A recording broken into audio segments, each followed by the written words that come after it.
बिन कोई समर्थ नहीं। जैसे मांगो दान प्रेम धार बरखा करो, कुल अमृत खाना दीन दयाल दया करो। मेरे समर्थ स्वामी शुकर करूँ गावत रहो, नित राधा स्वामी शुकर करूँ गावत रहो, नित राधा स्वामी।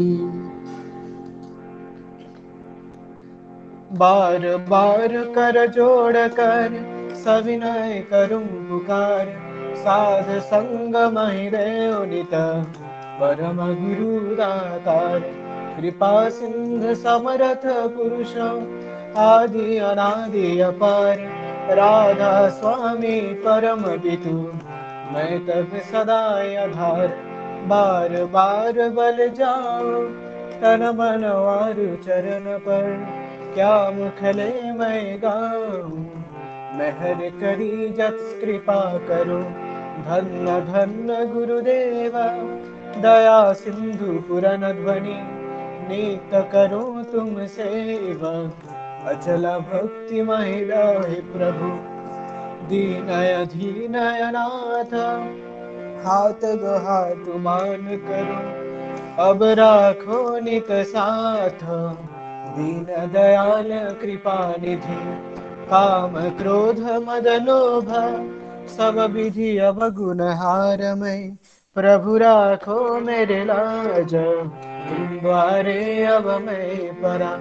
राधा स्वामी गुरु समर्थ तुम बिन और न दूसरा, अब करूं दया परत कस तुम द्वारे ती विलंब क्यों। दया करो मेरे सैया देव प्रेम की दात, दुख सुख कुछ भय पे नहीं छूटे समय उत्पात। दया करो मेरे सैया देव प्रेम की दात, दुख सुख कुछ भय पे नहीं छूटे समय उत्पात। बार बार कर जोड़ कर सविनय करूं पुकार, साध संग महि देव नित परम गुरु दातार। साध संग महि देव नित परम पिता दातार। गुरुर्ब्रह्मा गुरुर्विष्णु गुरुर्देव महेश्वर, गुरुरेव परं ब्रह्म तस्मै श्री गुरुवे नमः। अखण्डमण्डलाकारं व्यक्तं येन चराचरं तत्पदं दर्शितं येन तस्मै श्रीगुरुवे नमः।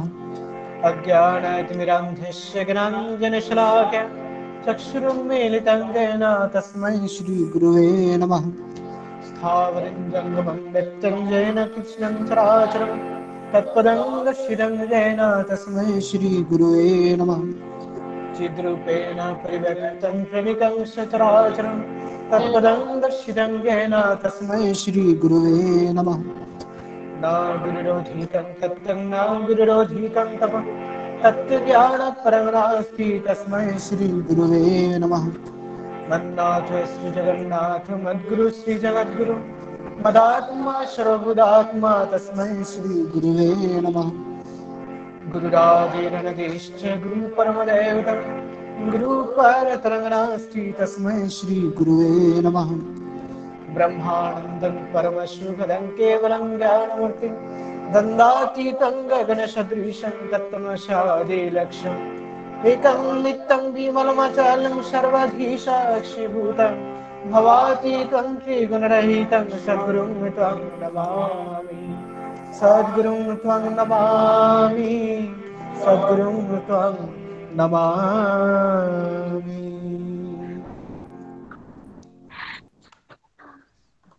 বন্দে পুরুষোত্তম, বন্দে পুরুষোত্তম। এবারে সমবেত নাম জপ হবে 2 মিনিট। নামের সময় হলো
বন্দে পুরুষোত্তমম, বন্দে পুরুষোত্তমম, বন্দে পুরুষোত্তমম। সবার কাছে বিনম্র অনুরোধ, আপনারা অডিও এবং ভিডিও বন্ধ করে রাখবেন।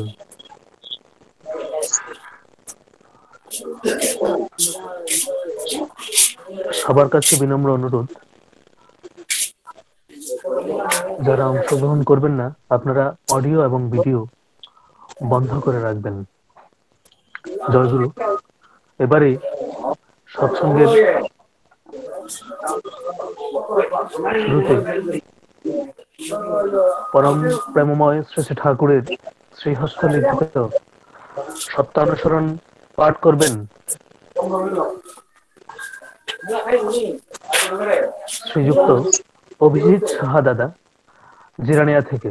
আমি শ্রীযুক্ত অভিজিৎ সাহা দাদাকে অনুরোধ করব শ্রী ঠাকুরের শ্রীহস্ত লিখিত সত্যানুসরণ পাঠ করার জন্য। জয়গুরু। জয়গুরু। ঠাকুর অনুকূল চন্ডী সত্যানুসরণ গ্রন্থ পাঠ।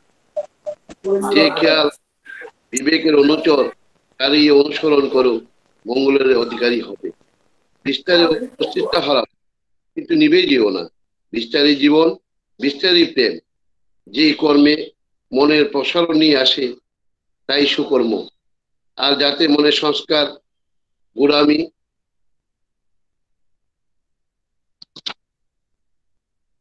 ইত্যাদি আনে, ফল কথা যাতে মন সংকীর্ণ হয় তাই কুকর্ম। যে কর্ম মানুষের কাছে বলতে মুখে কালিমা পড়ে তা করতে যেও না। গোপন যেখানে ঘৃণা লজ্জা ভয়ে সেখানেই দুর্বলতা, সেখানেই পাপ। যে সাধনা করলে হৃদয়ে প্রেম আসে তাই করো। আর যাতে ক্রূরতা, কঠোরতা, হিংসা আসে তা আপাতত লাভজনক হলেও তার কাছে যেও না। তুমি যদি এমন শক্তি লাভ করে থাকো যাতে চন্দ্র সূর্য কক্ষচ্যুত করতে পারো, পৃথিবী ভেঙে টুকরা টুকরা করতে পারো, বা সবাইকে ঐশ্বর্যশালী করে দিতে পারো, আর যদি হৃদয়ে প্রেম না থাকে তবে তোমার কিছুই হয়নি। স্বস্তি, স্বস্তি, স্বস্তি। জয়গুরু। শ্রী যুক্ত অভিজিৎ সাহা দাদাকে পরমপিতার আতুল চরণে ওনার এবং ওনার পরিবারের সবার সার্বিক মঙ্গল প্রার্থনা করছি। জয়গুরু। এবারে শ্রী শ্রী ঠাকুরের নারীর নীতি গ্রন্থ হতে কিছু অংশ পাঠ করবে শ্রীমতী গৌরী মজুমদার মা, এনআইটি পশ্চিম ত্রিপুরা থেকে। জয়গুরু। পরম দয়াল, পরম প্রেমময় শ্রী শ্রী ঠাকুরের শ্রী হস্তলিখিত নারীর নীতি গ্রন্থ থেকে পাঠ। শ্রেষ্ঠের বহু উৎপাদনে আদর্শ পরায়ণ পুরুষই বহু বিবাহের উপযুক্ত। কারণ আদর্শে অনুপ্রাণতা, শক্তি, জ্ঞান ও সেবায় বহুকে পূরণ করিতে পারে। আর স্ত্রীদের প্রকৃতি শক্তিকে আলিঙ্গন করা। দুর্বলে একাধিপত্য করার চাইতে শক্তিমানের দাসী হওয়া শ্রেয় মনে করে। আর এইটি নারীর প্রধান বৈশিষ্ট্যের একটা। আর যদি সমাজের উন্নতিই চাই, তবেও যাহাতে সবলের বহু উৎপত্তি হয় তাহাই শ্রেষ্ঠ এবং শ্রেয়। বাণী নং 155। জয়গুরু। শ্রীমতী গৌরী মজুমদার মাকে পরমপিতার রাতুল চরণে আপনাদের পরিবারের সবার মঙ্গল প্রার্থনা করি। আজকের এই সৎসঙ্গের আয়োজন করেছেন আমাদের ইষ্টভ্রাতা ধ্রুবনারায়ণ দাস দাদা এবং শ্রীমতী গৌরী মজুমদার মা, ওনাদের পারিবারিক মঙ্গল কামনায় আমরা সবাই পরমপিতার রাতুল চরণে ওনাদের সর্বাঙ্গীন মঙ্গল প্রার্থনা করব। জয়গুরু। আজকের এই সৎসঙ্গের পুরোহিত শ্রী শ্রী ঠাকুরের সহপ্রতি ঋত্বিক তপন ভট্টাচার্য মহাশয়। আমি শুধু সঞ্চালনা করছি। এবার সৎসঙ্গের শুরুতেই সঙ্গীতাঞ্জলিতে যাচ্ছি। প্রথমেই যিনি পরমপিতার আতুল চরণে সঙ্গীতাঞ্জলি অর্পণ করবেন আগরতলা থেকে আমাদের ইষ্টভ্রাতা দীননাথ দত্ত দাদা। আমি শ্রীযুক্ত দীননাথ দত্ত দাদাকে অনুরোধ করব আপনার ভজন সঙ্গীত শুরু করার জন্য। জয় গুরু। জয় গুরু। জয় গুরু।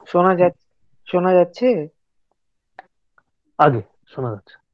ঠিক আছে।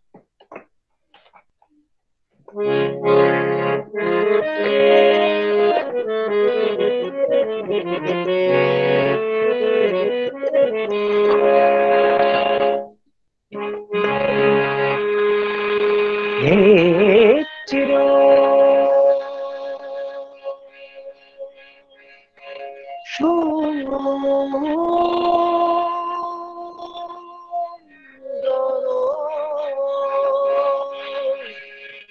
হে চির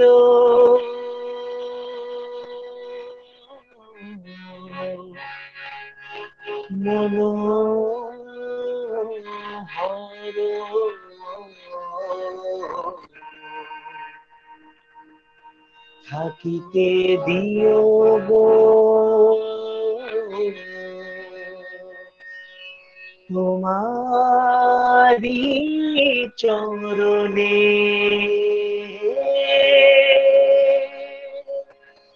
চির সুন্দর চির মনোহর চির সুন্দর চির মনোহর থাকিতে দিও গো তোমারি চরণে থাকিতে দিও গো তোমারি চরণে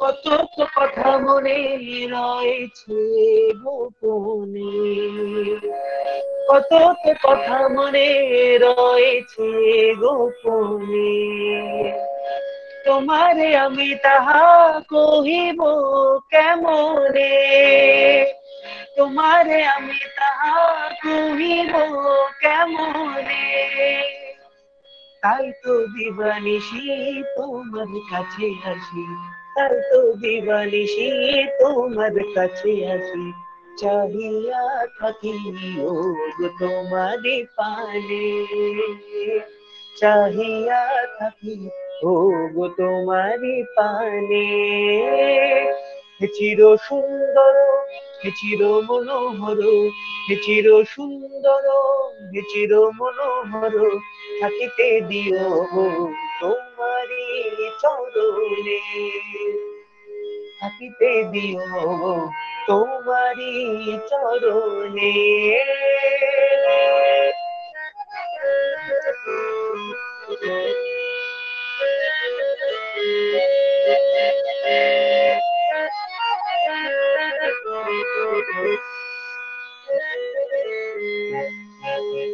সুচির সুন্দর বিমল মনোহর সুচির সুন্দর বিমল মনোহর থেকো গো চিরদিন আমার ধ্যানে থেকো গো চিরদিন আমার ধ্যানে বুঝিতে পারো নাকি কিসের বেদনে বুঝিতে পারো নাকি কিসের বেদনে জ্বলিয়া মরি আমি সতত দহনে জ্বলিয়া মরি আমি সতত দহনে চাহিয়া মোর পানে না হয় কোনো খানে চাহিয়া মোর পানে না হয় কোনো খানে কহিও দুটো কথা বসিয়া বিজনে কহিও দুটো কথা বসিয়া বিজনে চির সুন্দর চির মনোহর চির সুন্দর চির মনোহর থাকিতে দিও গো তোমারি চরণে থাকিতে দিও তোমারি চরণে থাকিতে দিও গো তোমারি চরণে। জয় গুরু। জয় গুরু। আমাদের ভ্রাতা দীননাথ দাকে সত্যি এত অপূর্ব সঙ্গীতখানি আরো অনেকবার শুনেছি, কিন্তু এবার যখন শুনলাম সত্যি মনে হলো তার চরণ ছাড়া আমাদের জীবনের আর কোনো উদ্দেশ্য নেই। জীবনের উদ্দেশ্য একমাত্র তার চরণে নিজেকে চালিত করা, তার ইচ্ছা মতো আমার জীবনকে, প্রত্যেকের জীবন চালিত করাই আমাদের জীবনের একমাত্র উদ্দেশ্য। আর তিনি সব থেকে সুন্দর। পরমপিতার রাতুল চরণে আমি আমাদের ইষ্টভ্রাতা দীননাথ দা এবং ওনার পরিবারের সবার ইষ্টচ্ছল জীবন প্রার্থনা করি। জয় গুরু। জয় গুরু। এবারে আরেকখানি ভজন সঙ্গীত পরিবেশন করবে পূর্ব নোয়াগাঁও উপযোজনা কেন্দ্র থেকে মোহনপুর, পূর্ব নোয়াগাঁও মোহনপুর সৎসঙ্গ কেন্দ্রের অন্তর্গত পূর্ব নোয়াগাঁও উপযোজনা কেন্দ্র থেকে আমাদের ইষ্টভ্রাতা অনল দেবনাথ ভাই। আমি অনল দেবনাথ ভাইকে অনুরোধ করব তার ভজন শুরু করার জন্য। জয় গুরু। জয় গুরু। শোনা যাচ্ছে? আগে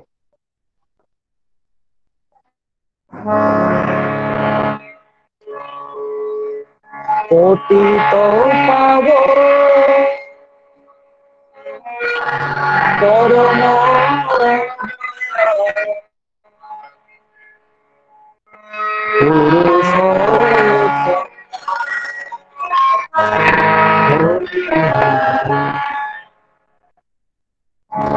পতিত পাবন পরম পুরুষোত্তম, পতিত পাবন পরম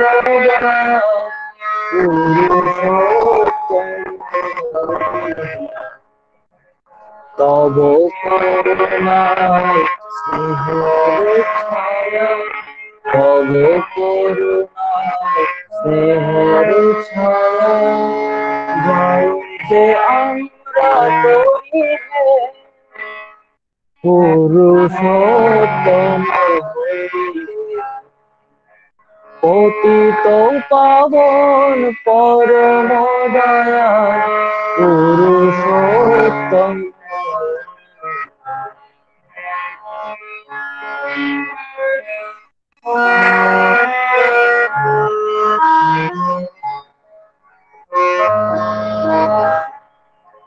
অগণাথ মোরা অতি গুণহীন, বুদ্ধি বৃত্তি সকলিকে, অগণাথ মোরা অতি গুণহীন, বুদ্ধি বৃত্তি সকলিকে, তুমি না ধরিয়া রাখিলে জানি না, তুমি না ধরিয়া রাখিলে জানি না, কখন যে তাই মরিবে পুরুষোত্তম।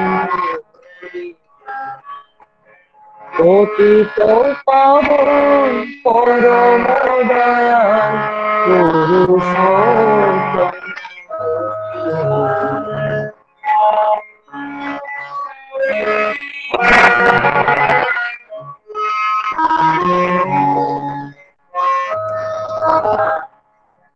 নাহি অন্তরে ভক্তিরত, সেবাকারে পায় শিখি কখন, নাহি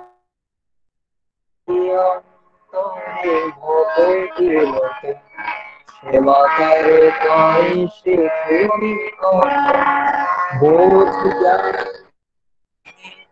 মোরা মোরা অন্তরে ধরিলে করি প্রার্থনা রাতুল চরণে রহিও সতত দাসের মনে করি প্রার্থনা রাতুল চরণে রহিও সতত দাসের মনে চরণে ধরিয়া রেখো কিঞ্চনে চরণে ধরিয়া রেখো কিঞ্চনে যেও না সখিহে পুরুষোত্তমে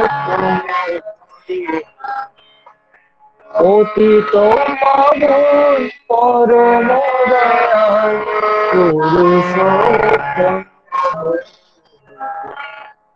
তব করুণায় স্নেহের ছায়া তব করুণায় স্নেহের ছায়া জানি যে আমরা তরিবে পুরুষোত্তম অতীত পাবন পরম দয়া পুরুষোত্তম অতীত পাবন পরম দয়া পুরুষোত্তম অতীত পাবন পরম দয়া পুরুষোত্তম হরি হরি। জয় গুরু। জয় গুরু। আমাদের ইষ্টভ্রাতা অনল দেবনাথ ভাই খুব সুন্দর করে পরমপিতার আতুল চরণে সঙ্গীতাঞ্জলি অর্পণ করলো। এভাবেই সে যেন আগামী দিনে আমাদের সঙ্গীত ভজন শুনিয়ে আনন্দ দেয়, সে যেন জীবনে ঠাকুরের মানুষ হয়ে উঠতে পারে, এই প্রার্থনা পরমপিতার আতুল চরণে আমি করি। জয় গুরু। এবারে আরেকখানি ভজন শোনাবেন আগরতলা থেকে, আগরতলা শ্যামলী বাজার থেকে আমাদের ইষ্টভ্রাতা বিশুলক্ষ্মী দেববর্মা মা। আমি শ্রীমতী বিশুলক্ষ্মী দেববর্মা মাকে অনুরোধ করব তার ভজন শুরু করার জন্য। জয় গুরু মা। জয় গুরু। জয় গুরু। জয় গুরু। জয় গুরু। শুরু করেন মা। আং তোমা বাইরি নাই মতায় অনন তোমা বাইরি নাই মতায় আং তোমা বাইরি নাই মতায় অনন তোমা বাইরি নাই মতায়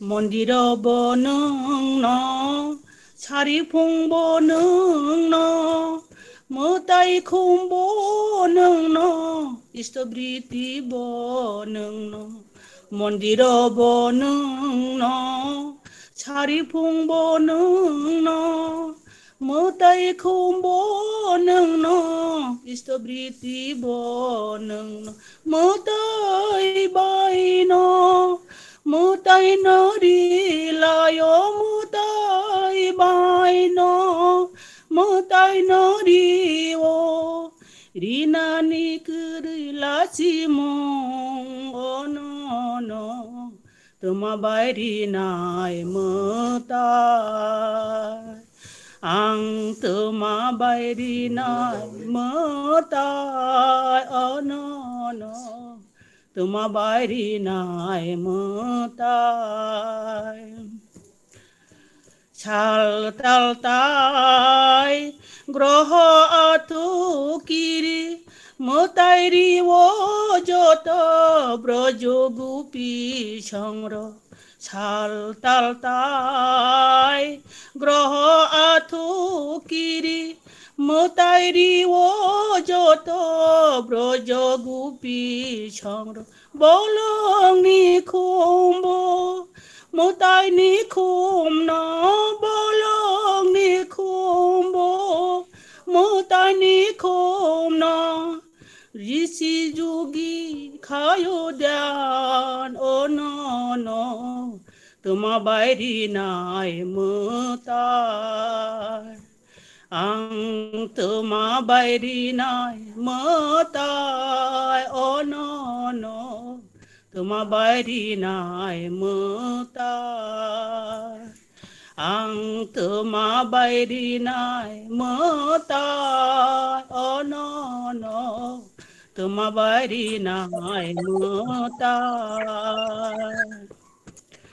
যেসিনাই থৌ ন নুগিয়া ফান হরি খানি বিসিঙ্গ নন সুনাম খা যেসিনাই থৌ ন নুগিয়া ফান হরি খানি বিসিঙ্গ নন সুনাম খা নৌকা দে কামনই বুঝি ওই মায়া কাদে কামনই বুঝি ওই মায়া বরং নিখানি লাংমানো ও ন তোমা বাইরি নাই মোতাই আং তোমা বাইরি নাই মোতাই ও ন তোমা বাইরি নাই মোতাই আং তোমা বাইরি নাই মোতাই ও ন তোমা বাইরি নাই মোতাই মন্দির বনং সারি ফুংব নং মোতাই খুম্ব নং ইষ্টবৃত্তি বনং মন্দির বনং সারি ফুংব নং মোতাই খুম্ব নং ইষ্টবৃত্তি বনং মোতাই বাইন মোতাই নরিলায় মোতাই বাইন মোতাই নরিলায় রিনানি করিলাছি ও ন তোমা বাইরি নাই মোতাই আং তোমা বাইরি নাই মোতাই ও ন তোমা বাইরি নাই মোতাই তোমা বাইরি নাই মোতাই তোমা বাইরি নাই মোতাই জয় গুরু জয় গুরু।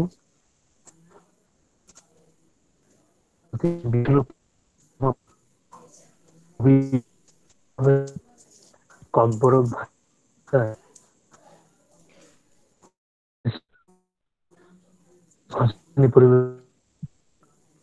আমরা অনেকেই এর অর্থ যদি নাও বুঝে থাকি তবুও তার সুর মানে সুর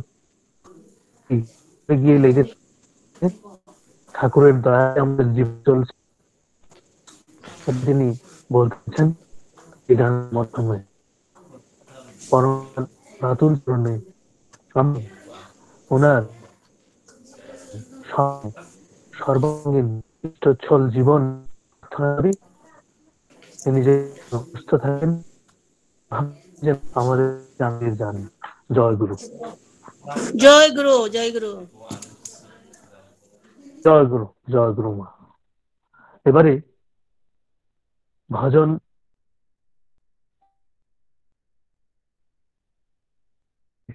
আনন্দ পেতে উঠব। প্রথমেই যিনি পরিবেশন করেন তিনি আমাদের সবার পরিচিত চম্পকনগরের আমাদের শ্রদ্ধেয় আমার শ্রী ঘোষ ত্রিপুরারাজ্যে করেন হুম, জয়গুরু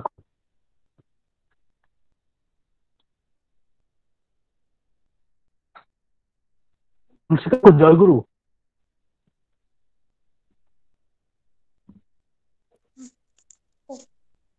জয়গুরু। জয়গুরু কাকু, জয়গুরু। জয়গুরু শুরু করেন। জয়গুরু। হ্যাঁ। জয়গুরু। দয়ালের ডাক এসেছে ওই কেবার রবি ঘরে রে, কেবার রবি ঘরে। দয়ালের ডাক এসেছে ওই কেবার রবি ঘরে রে, কেবার রবি ঘরে। কেবার রবি ঘরে রে, কেবার রবি ঘরে। কপট চাতুরি ছেড়ে তার নাম গাইবি কে রে, কপট চাতুরি ছেড়ে তার নাম গাইবি কে রে। চলে আয় সময় বয়ে যায়, দীক্ষা নিয়ে দক্ষ চলায়, জীবন নিবি ঘরে রে, জীবন নিবি ঘরে। তুই জীবন নিবি ঘরে রে, জীবন নিবি ঘরে, জীবন নিবি ঘরে রে, জীবন নিবি ঘরে। তুই দীক্ষা নিয়ে দক্ষ চলায়, জীবন নিবি ঘরে রে, জীবন নিবি ঘরে। এই জীবন নিবি ঘরে রে, জীবন নিবি ঘরে। দয়ালের ডাক এসেছে ওই কেবার রবি ঘরে রে, কেবার রবি ঘরে। কেবার রবি ঘরে রে, কেবার রবি ঘরে, কেবার রবি ঘরে রে, কেবার রবি ঘরে। দয়ালের ডাক এসেছে ওই কেবার রবি ঘরে রে, কেবার রবি ঘরে। আদর্শ অনুরাগে রিপুগুলি রাখবি ভেদে, আদর্শ অনুরাগে রিপুগুলি রাখবি ভেদে। দুলবি আনন্দ ধুলা, আদর্শ অনুরাগে রিপুগুলি রাখবি ভেদে। দুলবি আনন্দে ধুলা, ভালোবাসা ভালো লাগা মধুর সুধা ঝরে রে, মধুর সুধা ঝরে। ভালোবাসা ভালো লাগা মধুর সুধা ঝরে রে, মধুর সুধা ঝরে। মধুর সুধা ঝরে রে, মধুর সুধা ঝরে। এই মধুর সুধা ঝরে রে, মধুর সুধা ঝরে। ভালোবাসার ভালো লাগা মধুর সুধা ঝরে রে, মধুর সুধা ঝরে। মধুর সুধা ঝরে রে, মধুর সুধা ঝরে। দয়ালের ডাক এসেছে ওই কেবার রবি ঘরে রে, কেবার রবি ঘরে। এ কেবার রবি ঘরে রে, কেবার রবি ঘরে। কেবার রবি ঘরে রে, কেবার রবি ঘরে। দয়ালের ডাক এসেছে ওই কেবার রবি ঘরে রে, কেবার রবি ঘরে। কেন তুই রইলি পরে আলোটা আড়ালে করে, কেন তুই রইলি পরে আলোটা আড়ালে করে। চোখ থেকে ও মিছে যেত না, কেন তুই রইলি পরে আলো তার আলার করে। চোখ থেকে ও মিছে যেত না, উঠে দাঁড়া চলে গিয়ে আশার প্রদীপ জ্বলে রে, আশার প্রদীপ জ্বলে। উঠে দাঁড়া চলে গিয়ে আশার প্রদীপ জ্বলে রে, আশার প্রদীপ জ্বলে। এই আশার প্রদীপ জ্বলে রে, আশার প্রদীপ জ্বলে। আশার প্রদীপ জ্বলে রে, আশার প্রদীপ জ্বলে। উঠে তারা চলে গিয়ে আশারে প্রদীপ জ্বলে রে, আশারে প্রদীপ জ্বলে। দয়ালের ডাক এসেছে কেবার রবি ঘরে রে, কেবার রবি ঘরে, কেবার রবি ঘরে রে, কেবার রবি ঘরে, এই কেবার রবি ঘরে রে, কেবার রবি ঘরে, কেবার রবি ঘরে রে, কেবার রবি ঘরে, কেবার রবি ঘরে রে, কেবার রবি ঘরে।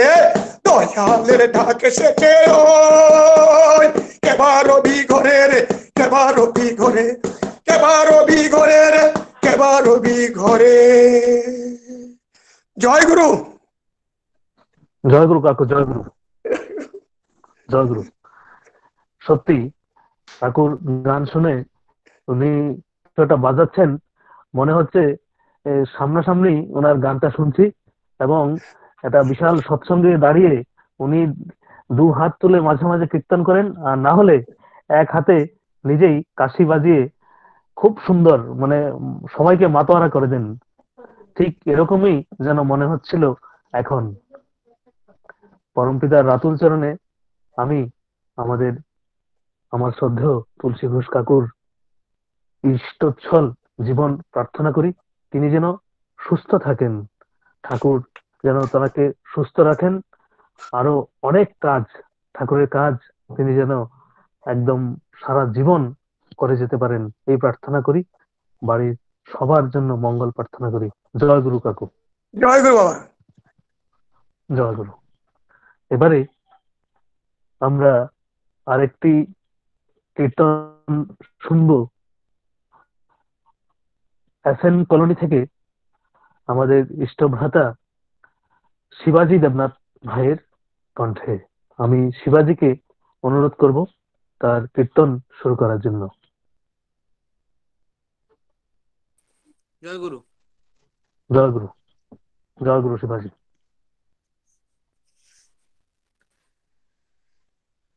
একই আনন্দ পরমানন্দ পুরুষোত্তম লীলায় অভিনব। একই আনন্দ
সুরচি অমৃত নাম প্রেম ভারী, সুরচি অমৃত নাম প্রেম ভারী, বিশ্ব ভুবন বিমোহন করে, বিশ্ব ভুবন বিমোহন করি। হে তন মন প্রাণ নবশ্রী হরণ, হে তন মন প্রাণ নবশ্রী হরণ, হে তন মন প্রাণ নবশ্রী হরণ, হে তন মন প্রাণ নবশ্রী হরণ। প্রেম তরঙ্গে সাগর ভিগ, প্রেম তরঙ্গে সাগর লঙ্ঘিব, হে প্রেম তরঙ্গে সাগর লঙ্ঘিব, প্রেম তরঙ্গে সাগর লঙ্ঘিব। একই আনন্দ পরমানন্দ লীলায় একই আনন্দ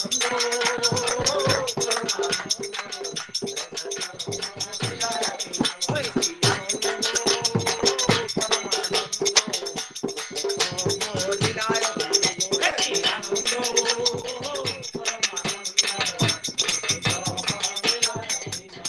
হে তন মন প্রাণ নবশ্রী হরণ,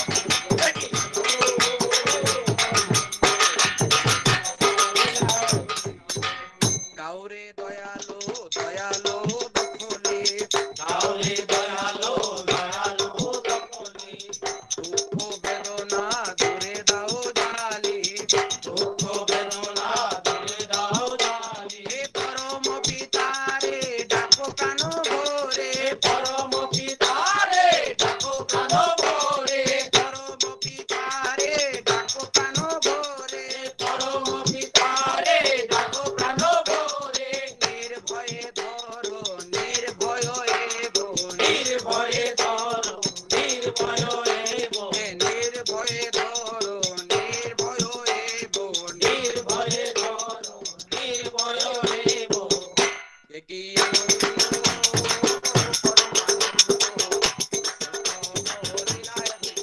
একই আনন্দ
জয় গুরু। জয়গুরু, কি বলবো, মানে ভাষা খুঁজে পাচ্ছি না।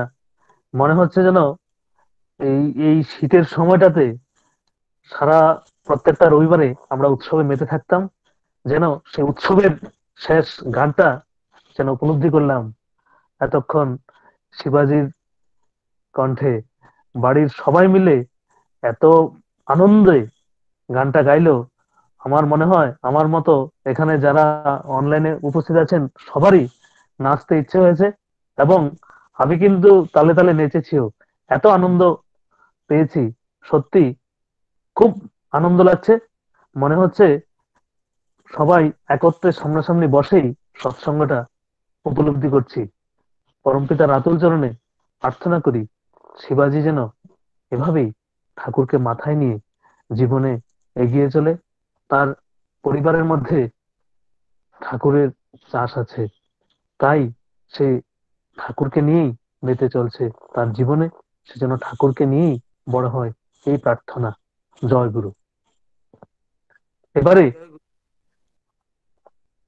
আরেকজন কীর্তন পরিবেশন করবেন, খুব সুন্দর কীর্তন পরিবেশন করেন আমাদের ইষ্টভ্রাতা শ্রদ্ধেয় রানীর বাজার থেকে রঞ্জিত দাস দাদা। আমি রঞ্জিত দাদাকে অনুরোধ করব তার কীর্তন শুরু করার জন্য। জয় গুরু রঞ্জিত দা।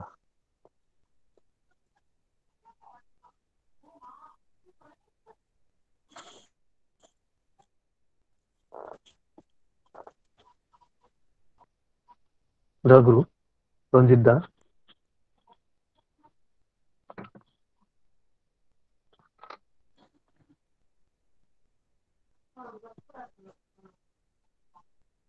রঞ্জিত দাকে আমি লাইনে দেখতে পাচ্ছি না, এতক্ষণ ছিলেন তিনি,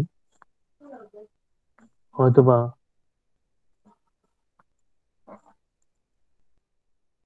ডিসকানেক্ট হয়ে গেছে। জয়গুরু রঞ্জিত দা।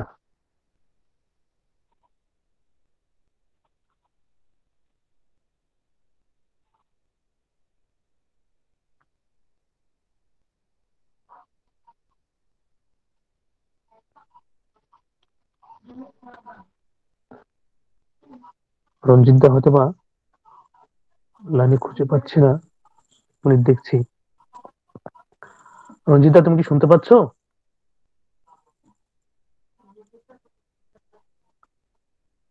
রঞ্জিত দাকে লাইনে খুঁজে পাচ্ছি না, তাই আমি পুরোহিতের দৃষ্টি আকর্ষণ করছি। জয়গুরু কাকু। ওই পরবর্তী কে আছে ধর্মা? রঞ্জিত দা তো এখন লাইনে পাচ্ছি না, এতক্ষণ ছিলেন। আলোচনা শুরু করবো? হ্যাঁ, আলোচনা শুরু করে দাও। এবার যদি আসে পরে গান করবে। একজন আলোচনা করার পর, হ্যাঁ একজন আলোচনা, প্রথম জন আলোচনা করবো, যদি রঞ্জিত জয়েন করে তাহলে কীর্তন করতে পারে। আগে হ্যাঁ, জয় গুরু, জয় গুরু। জয় গুরু। পুরোহিতের নির্দেশে আমি পরবর্তী পর্বে যাচ্ছি। এরপর ইষ্ট প্রসঙ্গ, ইষ্ট আলোচনা করবেন প্রথমেই মোহনপুর পশ্চিম ত্রিপুরা থেকে আমার কাকু শ্রদ্ধেয় শ্রী ঠাকুরের অধৈর্যকর্মী শ্রীযুক্ত রবীন্দ্রনাথ ভৌমিক। আমি কাকুকে অনুরোধ করব কাকুর আলোচনা শুরু করার জন্য।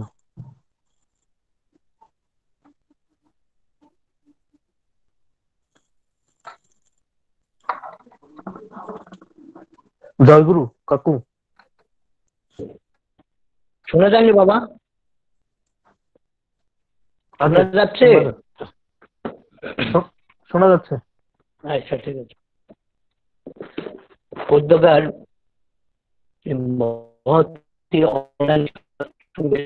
শ্রদ্ধা পুরোহিত এবং বিভিন্ন জায়গায় উপস্থিত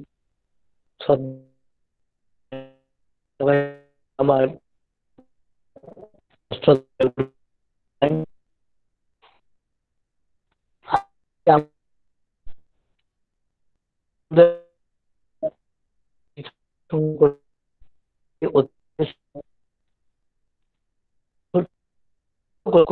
আনন্দ পাচ্ছি।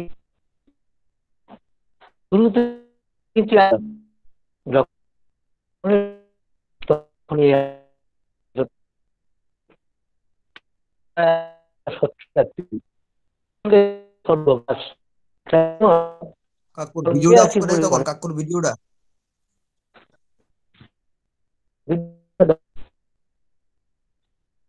হ্যাঁ,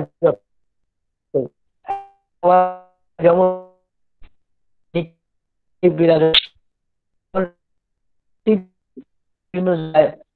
সৎসঙ্গ হচ্ছে, ঘরে বসে ধর্মে আনে সুখ, আলিস্যে দারিদ্র আনে, পাপে আনে দুঃখ। এই কথাটা আমরা চিরন্তন শুনে এসেছি। আজকে আমি বাস্তবভাবে উপলব্ধি করতে পারছি এই কথাটা। তাই যারা যারা পরম দয়াল শ্রী ঠাকুরের সৎসঙ্গে নিয়ত যুক্ত থাকেন এবং সদ্ভাব সৎচিন্তায় যুক্ত থাকেন, আমি পরম পিতার শ্রীচরণে তাদের সুষ্ঠু সুন্দর সুদীর্ঘ জীবন কামনা করি। আর পাশাপাশি এই সুখের কথা যাতে আমরা সবার কাছে বলি। আজকে আমার আজ থেকে বহু বছরের কথা মনে আছে, কমসে কম 50 বছর আগের কথা আমার এক স্পষ্ট মনে আছে। তখন দেখতাম মানুষের সে কি কষ্ট, মানুষ না খেয়ে, মানুষ ভাঙা ঘরে থাকতো, ক্ষুধায় অন্ন ছিল না, পরনে বস্ত্র ছিল না। কিন্তু আজ থেকে প্রায় 15-20 বছর ধরে যা দেখতে পাচ্ছি জগতের উন্নতি, আমার মনে হয় যে দিকে দিকে মানুষ ধর্ম করে চলছে, কিভাবে পরম দয়াল শ্রী ঠাকুরকে ধরে বাস্তবভাবে ধর্ম করে চলছে। কি সুষ্ঠু সুন্দর বাঁচা, অন্যের বাঁচার সুবিধা করে দেওয়া, নিজে ভালোভাবে বাঁচবে, এই যে ধর্মের মধ্যে যে যাজন প্রক্রিয়া, অন্যকে সুষ্ঠু সুন্দরভাবে বাঁচার বুদ্ধি দেওয়া, এই যে একটা প্রভাব পরম দয়াল শ্রী ঠাকুর শুরু করেছেন, তাতে অনেক মানুষ জীবনে সুখে আছে। না হলে সুখ যে শুধু কেবল ফাঁকি হয়ে থাকতো, মানুষ এত সুখ পাচ্ছে সেটা কিন্তু একটা বিষময় অবস্থায় পরিণত হতো। একমাত্র পরম দয়াল শ্রী ঠাকুর আমাদের সামনে আছেন বলে সুখটাকে আমরা হজম করতে পারছি। আমি আজ থেকে অনেক পিছে চলে যাব, 75-6, তখন আমার যখন দীক্ষা হলো, আমার নিজের বাড়ির ঘটনা বলছি, না বললে ভালো লাগে না। আমারও বাড়িতেই একজন থাকতেন, কাজকর্ম করতেন। উনি ওনার ওয়াইফকে এত বেশি যন্ত্রণা দিতেন। আমি তখন লেখাপড়া করি, কলেজে পড়ি। তখন আমি ওনাকে মাসি ডাকতাম, বলতাম, মাসি তোমার একটা সন্তান নাই, কিন্তু তোমার মনে দেখে সবসময় সুখ আছে। সন্তান যদি থাকতো তাহলে তুমি আরো আনন্দ পেতা। তখন উনি বলতেন যে ওনার পেটে সন্তান আসলে মারা যেত, বাংলাদেশ থেকে নাকি ওনাকে কি ভূতে ধরেছে। আর বাস্তবভাবে আমি দেখেছি ওনার বর সঠিকভাবে ওনার সঙ্গে ব্যবহার করেন না, তবু উনি ওনার বরকে এত বেশি ভালোবাসেন। আমি বলতাম, মাসি পরম দয়াল শ্রী ঠাকুর এ যুগে এসেছেন, তার কতগুলি নিয়ম যদি চলা যায় তুমি খুব ভালো থাকবে। এই মাসিকে যাকে বলতাম, ওনার বর এত ওনাকে অত্যাচার করতেন, কিন্তু উনি ওনার বরকে এত সেবা শুশ্রূষা করতেন, এটা দেখে আমি খুব অবাক হতাম। এরপরে মাসিকে ঠাকুরের দীক্ষা দেওয়ানো হলো। দেখা গেল উনি দীর্ঘ অনেক বছর বিবাহের পরও সন্তান পান নাই, কিন্তু পরম দয়াল শ্রী ঠাকুরের দীক্ষা নিয়ে উনি সন্তানের জননী হলেন।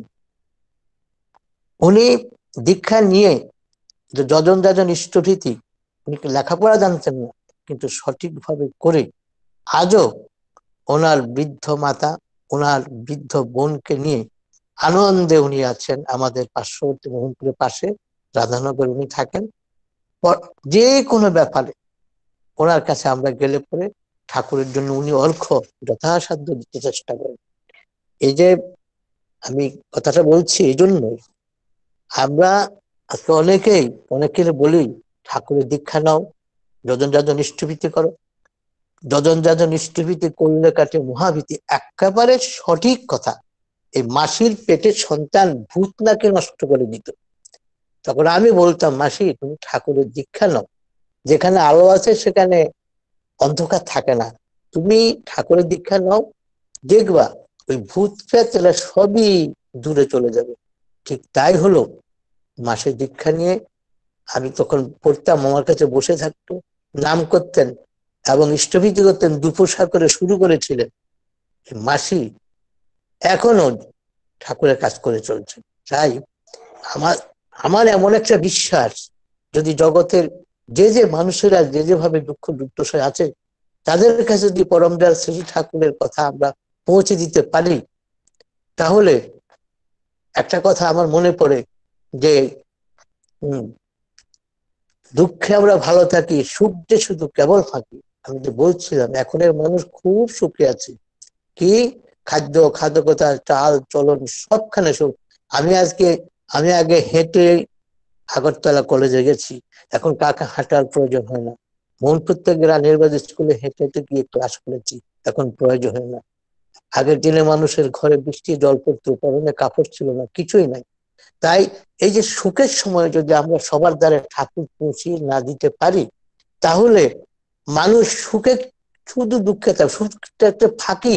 কারণ আমরা দিকে দিকে দেখেছি, যা খেলে পরে মানুষ সুস্থ থাকে সেটা খায় না, যে চিন্তা করলে মানুষ সুস্থ থাকবে সে চিন্তা করে না। বর্তমানটা কিন্তু আরো ভয়ের। কারণ ঠাকুরের কথা তো মিথ্যা নয়। সুখ যে শুধু কেবল ফাঁকি, এই যে সুখটা আমাদের কিন্তু ফাঁকি দিচ্ছে। আমরা এমন এমন জিনিস আমাদের সমাজে খাওয়া হচ্ছে, যেগুলি মানুষের একেবারে মানসিক ভাবে রোগী করে দেয়। রোগটা তো প্রথম মনের মধ্যে বাসা দেয়, এরপরে সেটা মানুষের শরীরে গিয়ে পৌঁছে।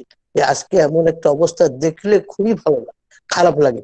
কিন্তু আমরা দেখেছি, আমি যখন বর্ধমান ঠাকুরপাড়া ছিলাম, সেখানেও অনেক ঘটনা দেখেছি, কিন্তু ঠাকুরের দয়া তাদের সেই ঘটনাগুলি তারা সুখের সন্ধান পেয়েছে। আমি ঘটনা একটা বলছি, আপনারা একটু কষ্ট করে শুনবেন। আমাদের বর্ধমান ঠাকুরপাড়ায় ওই বাড়িতে আমাদের আগের প্রফুল্ল দাস, উনিও গেছেন ঠাকুরের কথা বলতেন, মণি নিরঞ্জন দাস শুনতে গেছেন, অলোক দা গেছেন। কেমন ওনাদের সবাইকে নিয়ে সেখানে সৎসঙ্গ করেছে। ওইখানে আগে একজন ছিলেন, উনি দেববর্মা, ওই এলাকায় ঘুরে ঘুরে দীক্ষা দিয়েছেন। আমাদের যেই ঘটনাটা বলবো, ওই গুরু ভাইটার নাম বোধরায়, আমরা ডাকনাম বলি ওয়াকি। ওনার ওয়াইফকে বর্ধমান ঠাকুরপাড়া আমাদের ওই এলাকার মানুষেরাই ওনাকে সিদ্ধান্ত করেছে উনি ডাইন, ওনাকে মেরে ফেলবে। আমি যখন এর কথা শুনলাম, ওই বোধরায় ওয়াকিদা, যার নাম নিকনেম হলো বোধরায় ওয়াকিদা, আমরা বলি বোধরায়, আমরা আসলের নাম বোধরায়। উনি যখন আমাকে বললেন, তখন আমি দোকান করতাম, আমার শুনে খুব ব্যথা লাগলো। লোকটার বাড়ির সবাই দীক্ষা হলো, এত অনুষ্ঠান করলাম, এখন ওনার ওয়াইফকে ডাইন সন্দেহ ওনারা মেরে ফেলবে। আমি জিজ্ঞাসা করলাম, ইষ্টভীতি করেন? ভুল হয় না, এখন আর বন্ধ করতে, স্বামী স্ত্রীতে মিলে ইষ্টভীতি করবেন। বললাম, যজন ইষ্টভীতি করলে কাটে মহাভীতি। এতে ওনাকে আমি বল দিয়ে বললাম, শুরু করেন। উনি শুরু করলেন। আমার পাশে তখন তপনদা এসে গেছেন, আমাদের সদ্য ভিত্তিক তপনদা, হোমিওপ্যাথিক চিকিৎসা করেন। আমি ভাবলাম তপনদা যদি ওনাকে দুইটা কথা বলেন ভালো হবে। তখন এই ওয়াকিদাকে আমরা উভয়ই বললাম যে আপনি বাড়িতে ঠাকুরের ছবি বসে নাম করেন, ইষ্টভীতি করেন, আর ঠাকুরের কাছে প্রার্থনা করেন। আপনার অন্তরের মানুষ, আপনার জীবনের সাথী, ওনাকে এভাবে ওনাকে মেরে ফেলবে ডাইনি সিদ্ধান্ত করে, আপনি ঠাকুর কাছে কান্নাকাটি করেন, বসেন। উনি তাই করলেন, শুরু করলেন। এই যে যজন ইষ্টভীতির কি ফল, আমি অনেকগুলি কথাই তখন তপনদাকে দিয়ে বলাইয়াছিলাম। কারণ তপনদা ঠাকুরের আমাদের এখানে উনি যখন থেকে এসেছেন, উনি চিকিৎসা করেন। উনি চিকিৎসা করলে আমরা ভালো হই, অন্যান্য লোকেরাও ভালো হয়। ওনাকে দিয়ে একজনকে একটা কথা শোনালো, আমি দেখেছি ভালোই হয়, তাই ওনাকে বলানো হলো। হ্যাঁ, তপনদা বলে দিলেন। চম্পকনগরে একটা সাধু ছিল, ওই সাধু এখানে ওনারা পাড়ার সব মানুষ যাবেন। যদি ওখানে সিদ্ধান্ত হয় যে ওয়াকিদার বউটা যদি উনি ডাইন, তাহলে সেখানেই মেরে ফেলবেন। তপনদা শিখিয়ে দিয়েছেন, আমিও ছিলাম। যে আপনি যেখানে যাবেন সেখানে একটা সাধু থাকবে, সাধুকে দেখে আপনি খুব আপনারা দুজনে ওনাকে প্রণাম করবেন, খুব ভক্তি ভরে প্রণাম করবেন, ঠাকুরকে তো ডাকবেন এবং বলবেন সাধু বাবা কি জয়, সাধু বাবা কি জয়, সাধু বাবা কি জয়। সাধুর সামনে আরো একটা কোনো মূর্তি টুটি থাকবে, ওনাকে দেখে আপনি এভাবে জয়গান গাইবেন। এরপর পাড়ার লোক যারা যাবে তাদের সামনে আপনারা দুজন সোজা হয়ে দাঁড়িয়ে বলবেন, হে আকাশে চন্দ্র সূর্য গ্রহ তারা নক্ষত্র তোমরা সবাই সাক্ষী, বায়ু বরুণ সবাই সাক্ষী, আমি ও অমুকের আমার ওয়াইফের বর হিসেবে আমি দায়িত্ব নিয়ে বলছি ও ডাইন না না না। এইভাবে আপনি এটা ওনাদের সামনে এই ভাবটা দেখাবেন, আমি সত্য বিচার চাই, আমি সত্য বিচার চাই। আবার সাধু বাবার ধ্বনি দিয়েও আপনি এই কথাটা বলবেন যে সাধু বাবা, হ্যাঁ আমি বর হিসাবে দায়িত্ব নিয়ে বলছি আমার বউ ডাইন না না না। এই বলে আপনি আমি সত্য বিচার চাই, উপরে চন্দ্র সূর্য আছে, গ্রহ তারা নক্ষত্র বায়ু বরুণ সব আছে, আমি সবাইকে সাক্ষী করে বলছি। এরপরে আপনি তার পাশে গিয়ে বসবেন। এই ব্রাহ্মণের এই কথাটা উনি যথারীতি সেখানে গিয়া এটার প্রকাশ ঘটালেন ওনার ভাব ভাষার মাধ্যমে। উপস্থিত সবাই একদম নির্বাক হয়ে গেল। সাধু বাবা অনেকক্ষণ চুপ থেকে সিদ্ধান্ত দিলেন, ওর ডাইন কি ডাইন না আমি বুঝতে পারছি না। ভেবে দেখেন এই কথাবার্তাগুলি না বললে যজন যাজন ইষ্টভীতি যে কি ফল বাস্তবে আমি অনুভব করেছি। জিরানী আশ্রমের মাটি ফেলার সময় আমি আর আমাদের এখানে স্থানীয় ঠাকুরের যাজক কর্মী গৌতম গেলাম ওনার বাড়িতে, উনি অনেক টাকা আমাদের দিয়েছিলেন। এত টাকা বলে আমার বউর দাম কি এত টাকা, ঠাকুর দয়া করে আমার বুকে নবজীবন দিয়েছে। তাই আমি মনে করি আমরা প্রত্যেকে আমাদের বিশ্বাসটাকে বাড়াইতে হবে। আমি প্রায় আমার নিজের থেকেও ঠাকুর কাছে বলি, ঠাকুর আমাকে বিশ্বাস দাও, ভক্তি দাও। এটা ছাড়া কিভাবে তার কথা বলবো, তার কথা বলার কোনো অধিকারই তো আমার নাই। আমরা তো ধর্ম শিক্ষা জীবনগত ভাবে পাই নাই, ঠাকুরকে যে পেয়েছি মহাভাগ্য, বাস্তব ভাবে তার শক্তি দেখতে পাচ্ছি, তার প্রতিটা কথা জাজ্বল্যমান। তাই আমাদের জীবনে তার কথাবার্তাগুলিকে আমরা যদি প্রতিষ্ঠা করতে পারি, আমার মনে হয় আমরা নিজেও শান্তিতে থাকবো, আর বর্তমানের যে সুখের কথা বলছিলাম আমি, এই সুখটাকে উপলব্ধি করতে পারবো। আমি আর একটা ঘটনা বলে আমার কথা বলা শেষ করব। সেই কথার দুইটা ঘটনা বললাম, আরো একটা ঘটনা বলার ইচ্ছে হচ্ছে। সেই ঘটনাটা হলো যে 80 ডাঙ্গার সময় আমার বাড়ির লোকেশনটা হলো মনপুর বাজার থেকে 1.5 কিলোমিটার দূরে, সেখানে আমরা একটা মাত্রই বাঙালি পরিবার। 80 দাঙ্গার সময় যখন দিকে দিকে আগুন লাগাচ্ছে, তখন আমরা ওখান থেকে সরে রাধানগর এলাম। ঠিক তখনও দিকে দিকে আগুন জ্বালাচ্ছে, আমার বাবা আমাকে বলছে পুরান বাড়ির দিকে, ওইদিকে আগুন জ্বলতেছে, যাও বাড়িটা রক্ষা করো। আমি ভাবলাম এখন কেমনে যাব, আমরা যজন যাজন ইষ্টভীতি করি, নির্ভয় তুমি যাও। আমি বাবার কথা নির্ভর করে ছুটে গেলাম পুরান বাড়িতে, যেখানে আমাদের রাধানগর থেকে ওইদিকে আর কোনো বাঙালি নাই, আমাদের বাড়িটাই। পশ্চিম দিকে 3টা পাড়া, পশ্চাই বাড়ি, বাগবাড়ি, ক্যাপ্টাম পাড়া, ওইদিকেও ধাউ ধাউ করে আগুন জ্বলতেছে। আমি এগিয়ে এসে দেখলাম আমাদের বাড়ির মুনি পাড়া পড়োশিটা আমাদের বাড়ি পাহারা দিচ্ছে না, আর ওই যার কথা ওয়াকিতা বোঝাই ওনারা গুরু ভাইরা আমাদের বাড়িটা তখন পাহারা দিচ্ছে।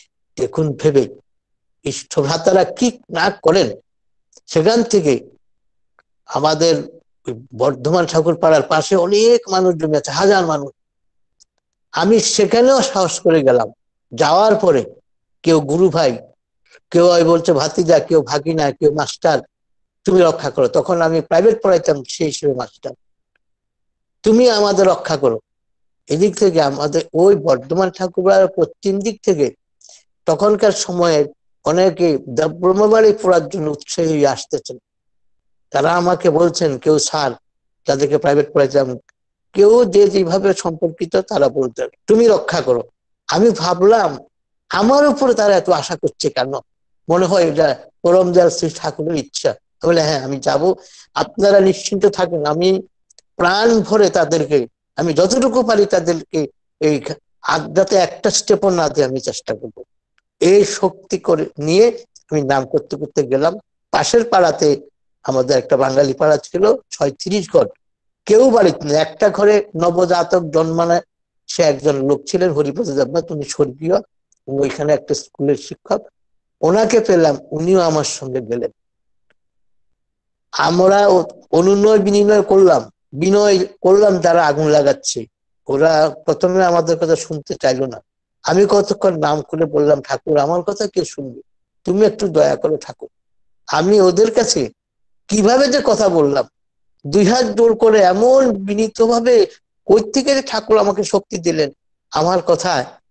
ওরা থেমে গেল, ওরা ভাবলো, তোমরা একটু ভাবো ভাই কি অবস্থা, তোমরা যদি এই অবস্থায় 10টা বাড়ি পড়াই দাও অবস্থাটা শান্ত হবে না, তোমরা একটু ভাবো, অন্যের যদি আমরা ক্ষতি করি আমাদেরও ক্ষতি হবে। এই কথাটা বলার উদ্দেশ্য, সেখানে আমি যখন বর্ধমান ঠাকুর পাড়াতে সবাই আমার সামনে আসলো, সবার হাতে ছিল দুনালি বন্ধু, সবাই বলছে আর একটা বারে যদি পড়া দেয় আমরা সব ঝাঁপিয়ে পড়বো। আমি এই কথাটাকে ডাল খেলেকে বলছি যে দেখো, অন্যের ক্ষতি করলে নিজের ক্ষতি হতে পারে, ঠিক না? তাই আমি আমার মতো করে ঠাকুরকে ডেকে বললাম 2 হাত জোর করে, এই যে বিনয়ের মতো সম্মোহন কারক আর কিছু নেই। সেদিন আমি উপলব্ধি করলাম ঠাকুরের কথা কি শক্তি। আমার মনে হলো ঠাকুর বলছেন বিনয়ের মতো, আমি যতটুকু পারি বিনতা দীনতা এবং বিনয় সহকারে ওদের কাছে 2 হাত জোর করে প্রার্থনা করলাম, ওরা ফিরে গেল। তাই আমার দৃঢ় বিশ্বাস, আজকে যে একটা সমাজ ব্যবস্থা, প্রতিটা ঘরে ঘরে স্ত্রী স্বামীকে মানছে না, স্বামী স্ত্রী ভালোবাসা বুঝে না, সমাজের মধ্যে কত রকম উপদ্রব, খাদ্য খাদকতার দোষে, কত কিছুর দোষে। আমরা পারি, কারণ আমরা শিক্ষা দিচ্ছি, ছেলেপেলেরা পরম দয়াল শ্রী ঠাকুরের নিয়ম অনুসারে শিক্ষাটাকে ব্যবহার করছে না। বাড়িতে স্ত্রী স্বামীর সঙ্গে ভালো ব্যবহার করছেন না, সন্তান মা বাবার এই ব্যবহারে রুষ্ট হয়ে আজকে এক একটা এমন রূপ ধারণ করছে যে ওদেরকে রোধার মতো কারো শক্তি নাই। এই যে একটা অতিমারি, এটা কিন্তু কম অতিমারি নয়। আমরা প্রতিদিন টিভিতে রেডিওতে যা শুনে কানে হাত দিতে হয়, প্রতিটা মানুষ মনে হয় যেন আর একটা দ্বিতীয় জন্তু জানোয়ার হয়ে দাঁড়িয়েছে।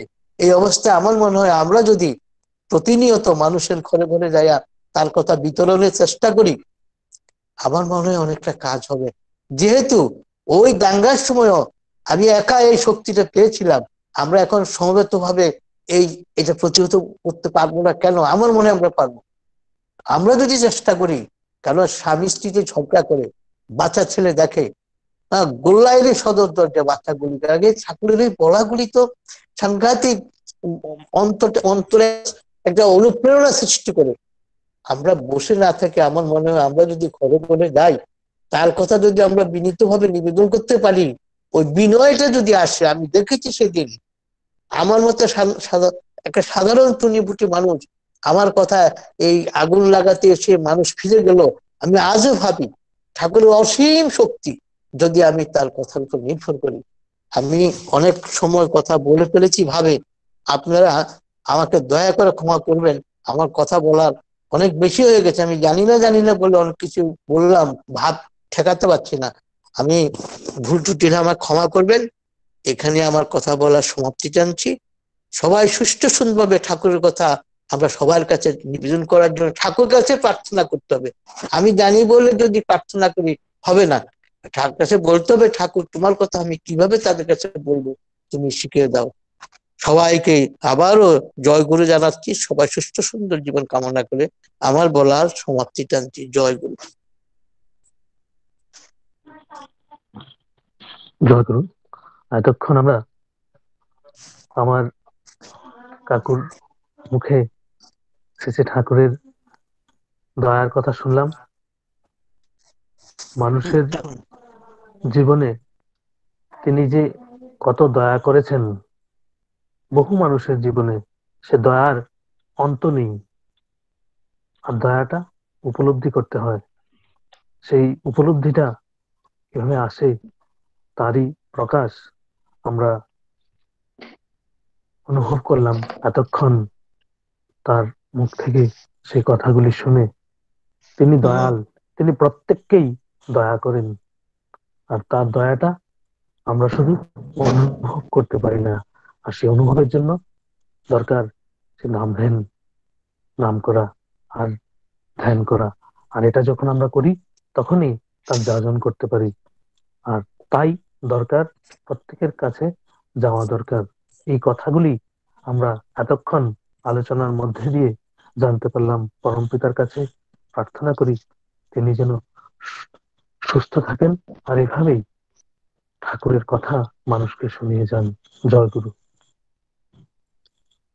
বাবা বন্ধ করো, ঠিক আছে তো? এবার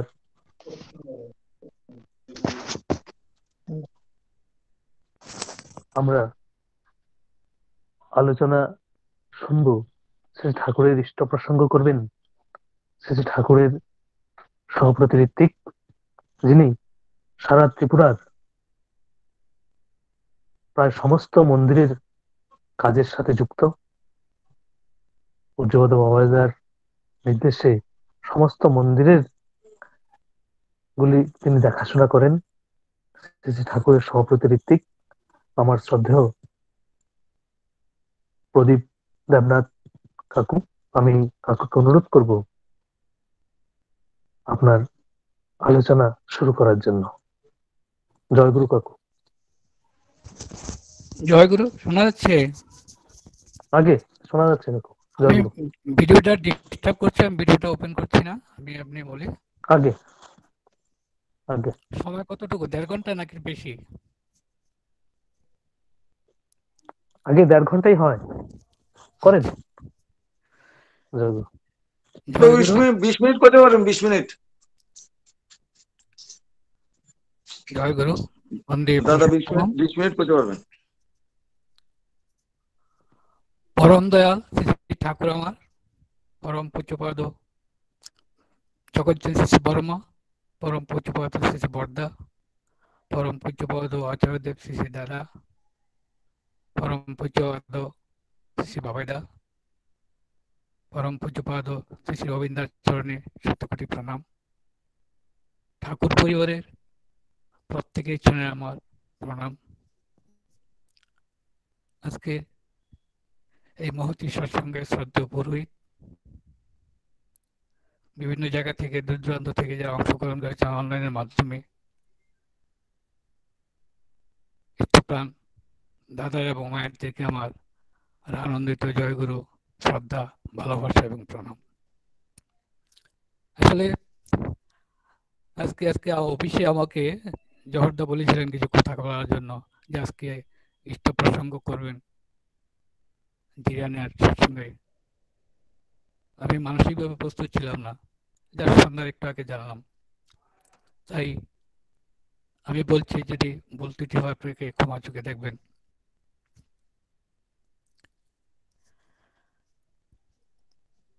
পূজ্যপাদ শ্রী বাবাইদা বিভিন্ন সময়ে ত্রিপুরায় এসেছেন, ত্রিপুরা বিভিন্ন প্রান্তে ঘুরেছেন, মন্দির কোনো মন্দিরে ভিত্তিপ্রস্তর দিয়েছেন এবং কোনো মন্দিরে মিটিং করেছেন। অর্থাৎ লাস্ট যখন ভিজিট করলেন, মেইনলি ত্রিপুরার প্রায় প্রতিটি প্রান্তেই ঘুরেছেন এবং কোনো একটা জায়গাতে সবগুলি কেন্দ্র মন্দিরকে নিয়ে উপজেলা কেন্দ্রের যারা দায়িত্বপ্রাপ্ত আছেন তাদেরকে নিয়ে আলোচনা করেছেন এবং পূজ্যপাদ বাবাই দাদা কতগুলি মূল্যবান নির্দেশ দিয়েছেন আমাদেরকে ওটা পালন করার জন্য। এই আমরা চেষ্টা করছি এটি পালন করার জন্য, এবং সবার কাছে আমার এটাই অনুরোধ থাকবে, পূজ্যপাদ বাবাইদা যে উপজেলা কেন্দ্র সম্বন্ধে যে নির্দেশগুলি দিয়েছেন সেটার জন্য আমরা কাটায় কাটায় পালন করি। এটা একটা তাৎপর্য নিশ্চয় আছে। উপযোজনা, উপযোজনা শব্দটা এসেছে উপযোজন থেকে। উপযোজন মানে কি? সমন্বয় সাধন, সমন্বয় বিধান, সামঞ্জস্য সাধন, সমন্বয় বিধান। আর ইংলিশে বললে বলা যায় অ্যাডজাস্টমেন্ট। অর্থাৎ প্রতিটি কেন্দ্র মন্দির, বিহার, সৎসঙ্গ কেন্দ্র, ওটাকে কেন্দ্র করে বিভিন্ন জায়গাতে উপযোজনা কেন্দ্র খোলা হয়েছে। এই উপযোজনা কেন্দ্রের মাধ্যমে এই আমরা এখন ইষ্টভীতি কালেকশন করি, যাজন করি, দীক্ষার প্রোগ্রাম করি, ইষ্টভীতি পাঠানো হয়। এই যে এই যে এই যে এই যে উপযোজনা কেন্দ্রের যে কি মহৎ গুণ, অর্থাৎ তার যে সফলতা, আমরা খুব বাবাইদায় যাওয়ার পর আমরা কিছুদিনের মধ্যেই আমরা এটা করে বাবাইদার নির্দেশিত করে আমরা অনেক অনেক সাফল্য পেয়েছি। আমি আমার নোয়াগাঁও কেন্দ্রের কথাই বলি। আমাদের নোয়াগাঁও কেন্দ্রে পুজোপতি বাবাইদার উপযোজনা কেন্দ্র পরিক্রমা তাদেরকে নিয়ে মিটিং করার আগে আমাদের যে ইষ্টভীতি কালেকশন হতো মাত্র 47,000 টাকা কালেকশন হতো প্রতি মাসে ইষ্টভীতি। পুজোপতি বাবাইদার নির্দেশ অনুসারে আমরা যখন কাজ করতে শুরু করলাম, আমাদের এখন ইষ্টভীতির পরিমাণ দ্বিগুণের চেয়েও বেশি হয়ে গেছে, অর্থাৎ 1 লাখ টাকার উপর হয়ে গেছে। এবং যারা ইষ্টভীতি করতো না তারা এখন ইষ্টভীতি করতে শুরু করেছে। আমরা ব্যক্তিগতভাবে, আমরা দলবদ্ধভাবে বিভিন্ন উপযোজনা কেন্দ্রগুলিতে গিয়ে আমরা যখন বের হতাম, দেখতাম, আলোচনা করে জানতে পারতাম তারা দীক্ষা নিয়েছে, ইষ্টভীতি করেছে, ইষ্টভীতি ঠাকুর বাড়িতে পাঠাতে হবে এটা তাদের জানা নেই। তো তার জন্য তাই কিন্তু আমরাই এগুলি আমরা করিনি। তাই পূজ্যব্রত বাবাইদার নির্দেশ অনুসারে আমরা যখন এই কাজে নামলাম অনেক সফলতা আসলো। এই উপযোজনা কেন্দ্রগুলিতে যেখানে যেখানে যে উপযোজনা কেন্দ্রগুলি আছে, যেখানে যেখানে যে মন্দির আছে, মন্দির থেকে প্রত্যেকটা উপযোজনা কেন্দ্র যেন খুব সমন্বয় সাধন থাকে, খুব ক্লোজ কানেকশন থাকে, তাহলে দেখবেন ঠাকুরের নির্দেশিত পথে এরা চলবে এবং আরো যাজন প্রক্রিয়া চলবে, যাজন বলা হবে। কিছুদিন আগে দেওঘরে একটা অনলাইন ঋত্বিক কনফারেন্স হয়ে গিয়েছিল। সেখানে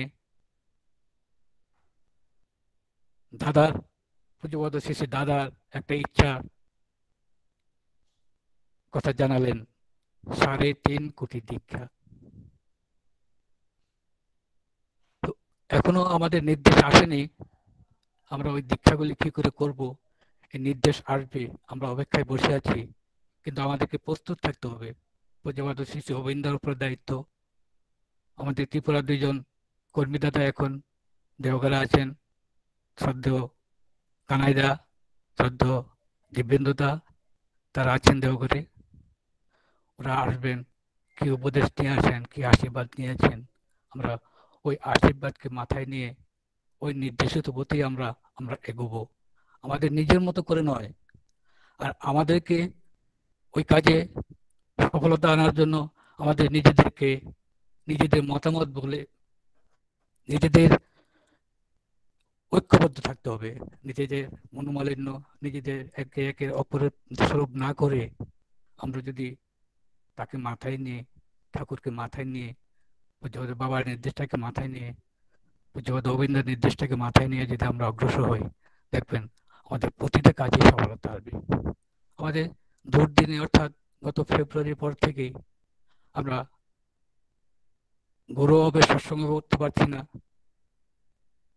যে সৎসঙ্গ করলে আমাদের গুরুভাই ছাড়াও যারা আমাদের ঠাকুরের দীক্ষিত না তারাও অনুষ্ঠানে অ্যাটেন্ড করতে পারতো, এটাকে ইনডাইরেক্টলি যাজন হতো। এই দুর্দিনে আমরা অনলাইন সৎসঙ্গ করছি, আমরা সব কিন্তু গুরুভাইরাই অ্যাটেন্ড করছি। যারা গুরুভাই না, ঠাকুরের দীক্ষিত না, তারা কিন্তু কেউ অ্যাটেন্ড করছে না।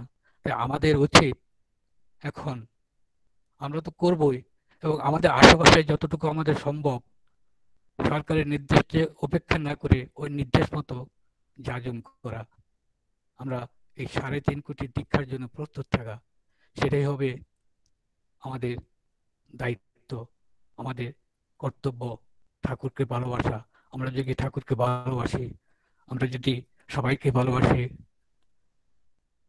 মানুষকে ভালোবাসি, নিজেদের মধ্যে বিভেদ বলে ঠাকুরকে মাথায় নিয়ে চলি, অসাধ্য সাধন করা যায়। পূজ্যপাদ বাবাইদা বলেছে, আচার্যদেব বলেছেন, অসাধ্য সাধন হয় যদি আমরা নিজেরা ঠাকুরের কথা মাথায় নিয়ে, দাদার কথা মাথায় নিয়ে, পূজ্যপাদ বাবাইদার কথা মাথায় নিয়ে, তাহলে দেখবেন আমাদের নিজেদের মধ্যে কোনো ভেদাভেদ থাকবে না। কারণ আমরা ঠাকুরকে ভালোবাসি, দাদাকে ভালোবাসি, বাবাইদাকে ভালোবাসি, অবিন্দাকে ভালোবাসি।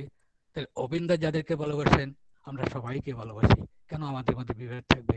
আমরা বিভেদকে বলে ঠাকুরের নির্দেশে চলবো। জওয়ারদা আমাকে বলেছিলেন আলোচনার সময় আমার ব্যক্তি জীবনে ঠাকুরের দয়ার কথা বলতে, তাই আমি একটু সময় বেশি নেব।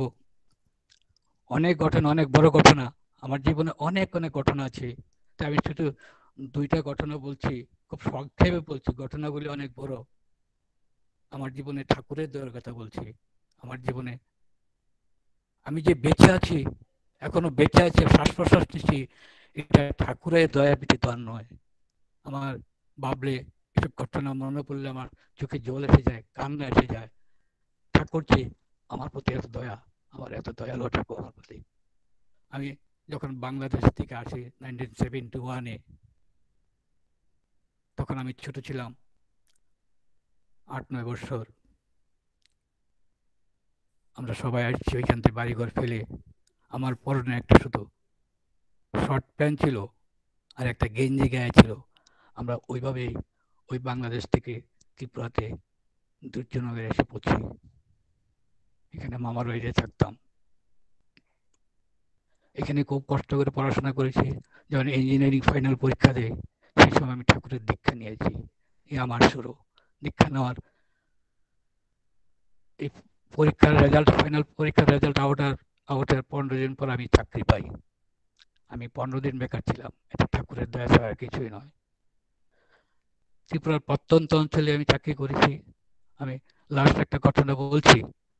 আমার চাকরি জীবনের আমার পোস্টিং ছিল প্রত্যন্ত অঞ্চল জম্মু জেলাতে। 1998-এর ঘটনা বলছি। 98-এর জুনের 16 তারিখ, বারটা আমার ঠিক মনে নেই। ওই দিন জম্মু জেলা ব্লকের কোনো একটা জায়গাতে, টাকার জেলা পেকুয়ার জেলার জায়গাতে একটা অ্যাডমিনিস্ট্রেটিভ ক্যাম্প ছিল। আমার যাওয়ার কথা ছিল এখানে।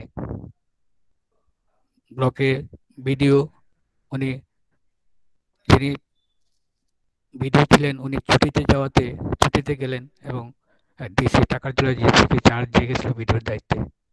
তো উনি দায়িত্বে যিনি ছিলেন, উনি আমাকে বললেন, আপনি যদি না আসেন আমি তো অ্যাডমিনিস্ট্রেটিভ ক্যাম্পে গিয়ে কিছু বলতে পারবো না। আমি ঠিক আছে স্যার, আমি যাব। এই কথা হয়েছিল 98-এর জুনের 15 তারিখ বিকাল 5টা বিডিওর চেম্বারে। যার আমরা বাড়িতে চলে আসলাম। পরের দিন এই বিডিও সাহেবের গাড়িতে আমার যাওয়ার কথা ছিল, তো কোনো কারণে আমি ওই গাড়িতে যাইনি। আমি বিডিও সাহেবকে বলেছিলাম আপনার চলে যান, আমি অন্য একটা গাড়ি নিয়ে আসি। ঠিক আমি একটা গাড়ি রিজার্ভ করে যাওয়ার জন্য প্রস্তুতি হয়েছিলাম। ওই গাড়িটা, যেই গাড়িটা আমি রিজার্ভ করেছিলাম যাওয়ার জন্য, ওই গাড়িটা আসতে আধা ঘন্টা দেরি হয়ে গেল। তাই আমি বেঁচে গেলাম। অর্থাৎ ঠিক ওই মুহূর্তে যখন আমি গাড়িতে উঠতে যাব, সেই মুহূর্তে একজন বাইসাইকেল নিয়ে খুব দ্রুত চালিয়ে আমাকে বাড়িতে এলেন। বাড়িতে দেখলেন আর বাড়িতে নেই। আমি ওই জিপি বাজারে একটা দোকানে গিয়েছিলাম একটু জিনিসপত্র আনার জন্য। আমার গিন্নিকে ওই লোকটা জিজ্ঞেস করেছিল আমি কোথায়। তখন উনি বললেন, আমার গিন্নি বললেন যে অফিসে যাবে, একটা গাড়িটা নিয়ে জিপি বাজারে একটা কোথাও গেছে। উনি দ্রুত, আর কথা না বাড়িয়ে দ্রুত জিপি বাজারে গেলেন সাইকেল চালিয়ে। আমাকে পেলেন, পেয়ে আমাকে গাড়ি থেকে নামিয়ে দিলেন। জাস্ট আমি রওনা দিব, সেই মুহূর্তে নামিয়ে দিলেন গাড়ি থেকে, আপনি যাবেন না। আমি গাড়িতে নেমে গেলাম। ওই গাড়িটা চলে গেল।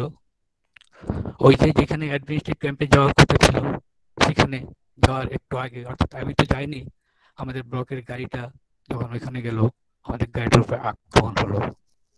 প্রদীপ দে নামে একজনকে মেরে ফেললো, দুজনকে কিডন্যাপ করে নিয়ে গেল। তো যারা দুজনকে কিডন্যাপ করে নিয়ে গিয়েছিল তাদেরকে আমরা 14 দিন পরে ফিরিয়ে আনলাম অনেক টাকা পয়সা দিয়ে। তো তারা ফেরার পর আমরা জানতে পারলাম ওই দিন টার্গেটে ছিলাম আমি। অর্থাৎ যে ভদ্রলোক আমাকে খবর দিলেন, মানে মুসলমান ভাই, ওনাকে আমি বিভিন্ন কাজ দিতাম, কাজ করতো, টিউবওয়েলে কাজ করতো। উনি উনি এখানে থাকতেন, জম্মু জেলা থাকতেন।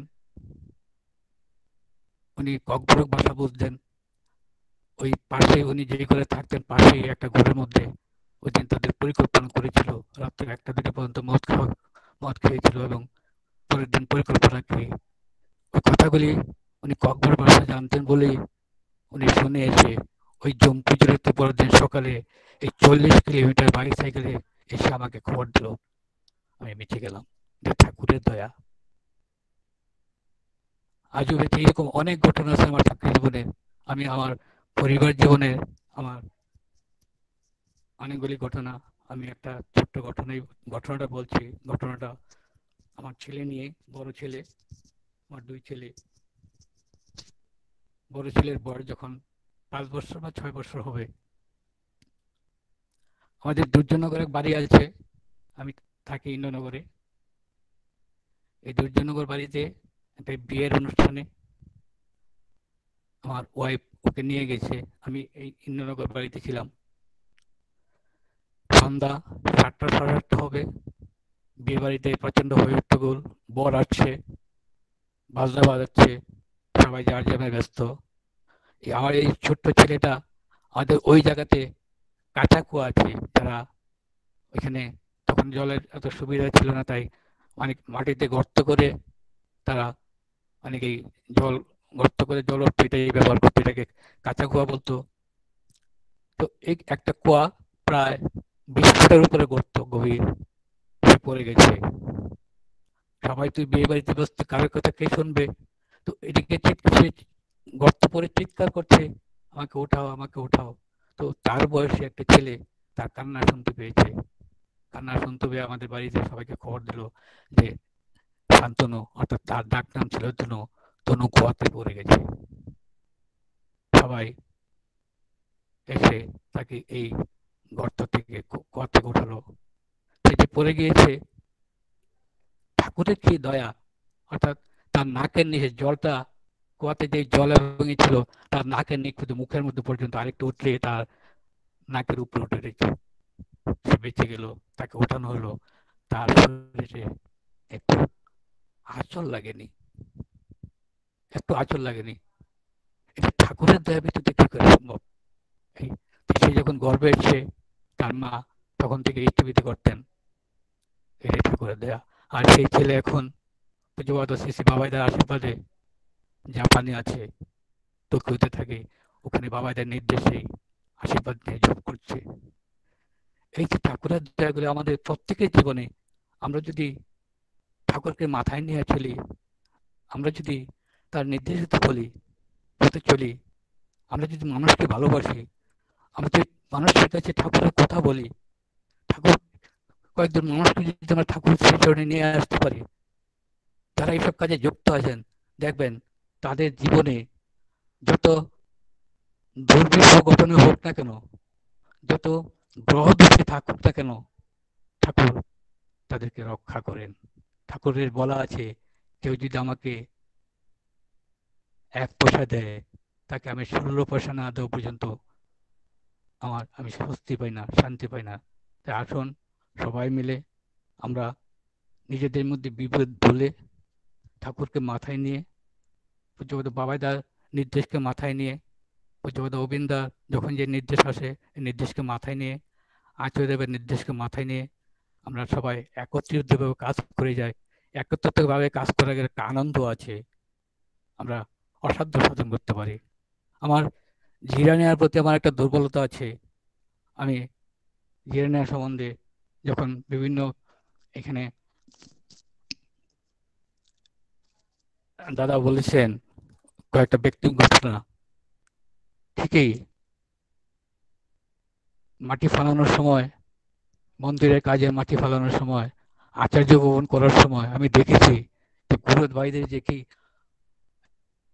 আগ্রহ, তাদের যে ইষ্টপ্রাণতা, এই তাদের ইষ্টপ্রাণতা, এই আগ্রহে আমি দেখলাম তারা অসাধ্য সাধন করেছিল এই আচার্য ভবন করার ক্ষেত্রে। আমি ভাবতেই পারিনি, নির্দিষ্ট একটা দিন দিয়েছিলাম যে এই ডেটে ছাদ ঢালাইয়ের জন্য, আমি কল্পনাই করতে পারিনি ওরা ওই দিনে করতে পারবেন, ঠিক করেছেন। আপনারা সবার এই ক্ষমতা আছে, প্রত্যেকের এই পারগতা আছে, এই মানসিকতা আছে, এই ইষ্টপ্রাণতা আছে। এখন সবচেয়ে বড় কাজ হবে এই জিরানিয়া মন্দিরের কাজকে সম্পূর্ণ করা। জিরানিয়া মন্দির প্রতিগত বাবাইদা বলেছেন কি করে হবে, কিরকম হবে, এই নিচটা কিরকম হবে, দুই সাইডে কিরকম হবে, খুব সুন্দর করে বলেছেন। ওইখানে গেলেই খবর নেন কি অবস্থা। আসুন আপনারা সবাই মিলে নিজেদের মনোমালিন্য ভুলে ঠাকুরকে মাথায় নিয়ে, প্রতিগত বাবাইদার নির্দেশকে নিয়ে মাথায় নিয়ে কাজে লেগে পড়ুন, মন্দিরটাকে শেষ করুন। আমরা যতই নাম দেন করি, সকাল বিকালে প্রার্থনা করি, যজন করি, দীক্ষা দেওয়াই, সৎসঙ্গ করি, কীর্তন করি, গান করি, নাচি, তা তো করবই, কিন্তু সবচেয়ে বড় হলো ইষ্ট নির্দেশ। ঠাকুরের একটা বাণী আছে, উষায় নেশায় মন্ত্র সাধন, চলাফেরায় জপ, যথা সময় ইষ্ট নির্দেশ, মূর্ত করাই তপ। তো এই যে ইষ্ট নির্দেশ, এটা এই যে মন্দির, দোতলা মন্দির, এটা ইষ্ট নির্দেশ।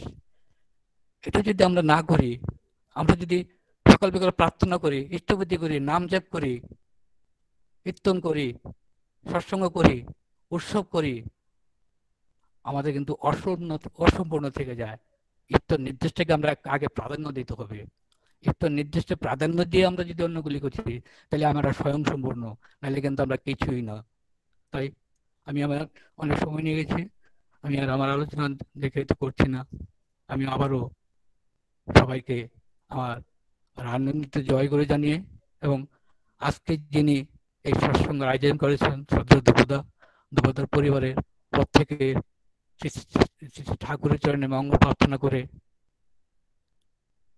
যারা অংশগ্রহণ করেছেন এই সৎসঙ্গে আজকে, তাদের এবং সবারই জিরানিয়ার প্রত্যেকে মঙ্গল কামনা করে, ঠাকুরের চরণে মঙ্গল প্রার্থনা করে আমি আমার সংক্ষিপ্ত আলোচনা শেষ করছি। জয় গুরু, বন্দে পুরুষোত্তম।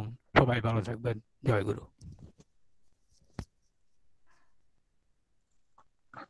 জয় গুরু। আমার শ্রদ্ধেয় কাকুকে, তিনি বাস্তব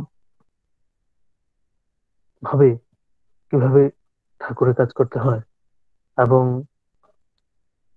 প্রত্যেকের জীবনে তার কাজের মধ্যে দিয়ে তার দয়াটা অনুভব করা যায়, এবং তার দয়াটা অনুভব করতে গেলেই তার বাস্তব কর্মের সাথে যে যুক্ত থাকতে লাগে, তিনি তাই বললেন।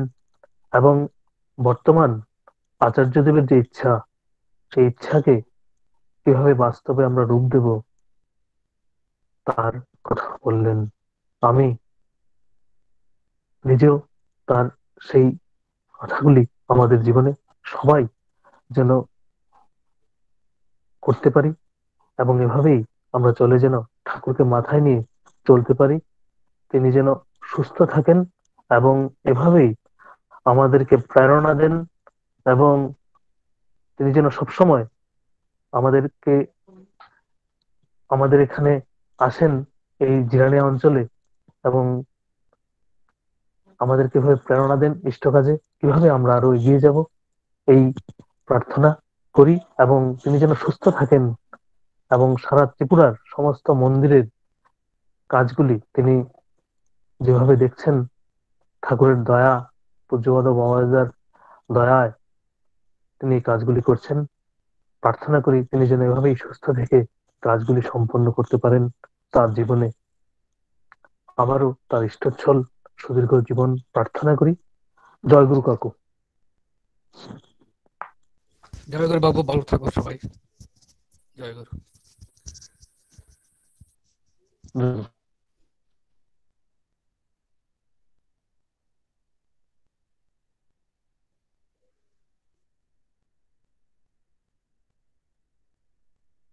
যিনি গান করেছেন দাদা, দাদাকে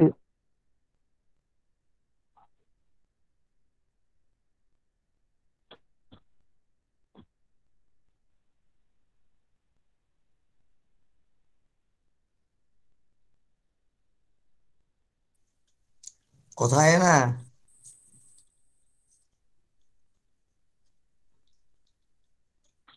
জয়গুরু দাদা শুরু করেন। এতক্ষণ তো কথা হয়েছে না। ধ্রুপদ জয়রাধে শুরু জয়রাধে শুরু করেন দাদা।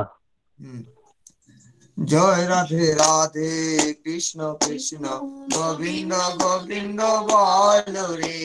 জয় রাধে রাধে কৃষ্ণ কৃষ্ণ গোবিন্দ গোবিন্দ বল রে। রাধে গোবিন্দ গোবিন্দ গোবিন্দ গোবিন্দ গোবিন্দ বলে সদা ডাকো রে। জয় রাধে রাধে কৃষ্ণ কৃষ্ণ গোবিন্দ গোবিন্দ বল রে। ছাড়ো রে মন কপট চাতুরি বদনে বলো হরি হরি।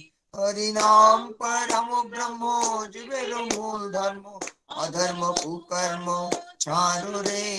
জয় রাধে রাধে কৃষ্ণ কৃষ্ণ গোবিন্দ গোবিন্দ বলো রে। ছাড়ো রে মন ভবের আশা অজপা নামে করো রে নেশা। রাধে গোবিন্দ নামটি বদনে নয় নয়ন নীরে সদা ভাসতে।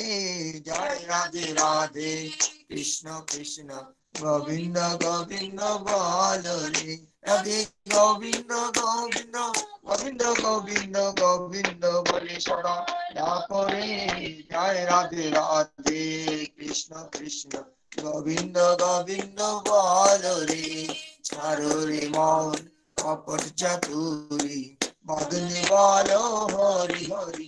হরি বল হরি বল হরি বল হরি বল হরি বল হরি বল হরি বল হরি বল হরি বল হরি বল হরি বল হরি বল হরি বল হরি বল হরি বল হরি বল।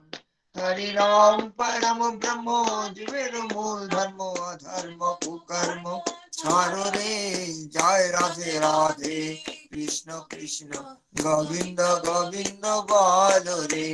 ছাড়ো রে মন ভবের আশা অজপা নামে করো রে নেশা। রাধা বল রাধা বল রাধা বল রাধা বল রাধা বল রাধা বল রাধা বল রাধা বল রাধা বল রাধা বল রাধা বল রাধা বল রাধা বল রাধা বল রাধা বল রাধা বল।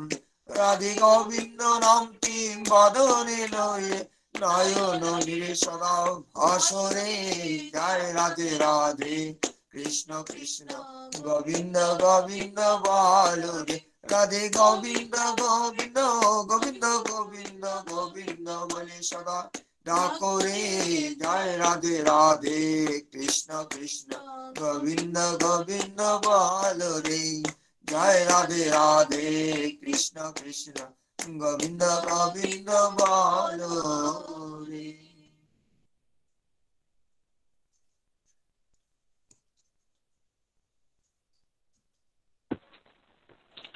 জয়গুরু। শ্রদ্ধেয় ধ্রুবদাকে আজকে আমাদের এই ধ্রুবদা তার পারিবারিক মঙ্গল কামনায় সৎসঙ্গের আয়োজন করেছেন। আমি পরমপিতার আতুল চরণে ওনাদের সর্বাঙ্গীন মঙ্গল প্রার্থনা করি। জয়গুরু। আজকের এই সৎসঙ্গের পুরোহিত ঠাকুরের সহপ্রতীক তপন ভট্টাচার্য মহাশয়।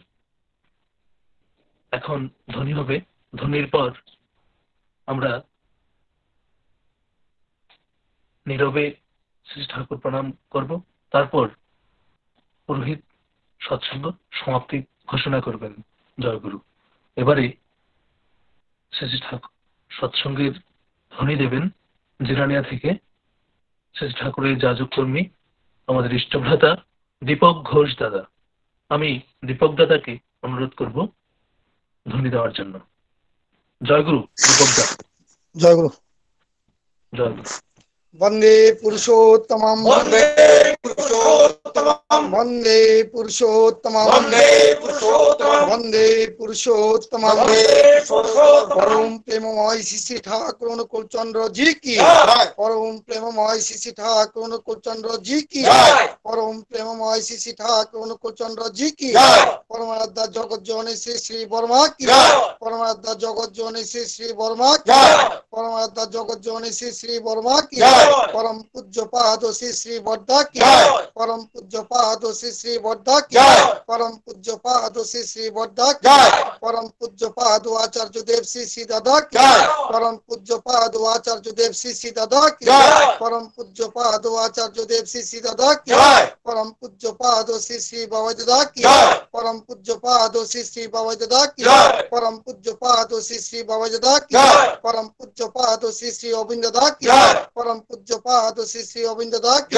परम पूज्य पाद श्री श्री अरविंद दादा की सत्संग की आर्य कृष्टि की ठाकुर परिवार की वंदे आर्य पितृ वंदे मातृवर्गान वंदे अहं कृष्टि देव वंदे पुरुषोत्तम वंदे पुरुषोत्तम वंदे पुरुषोत्तम परम प्रेममय श्री ठाकुर अनुकूल चंद्र जी की जय गुरु।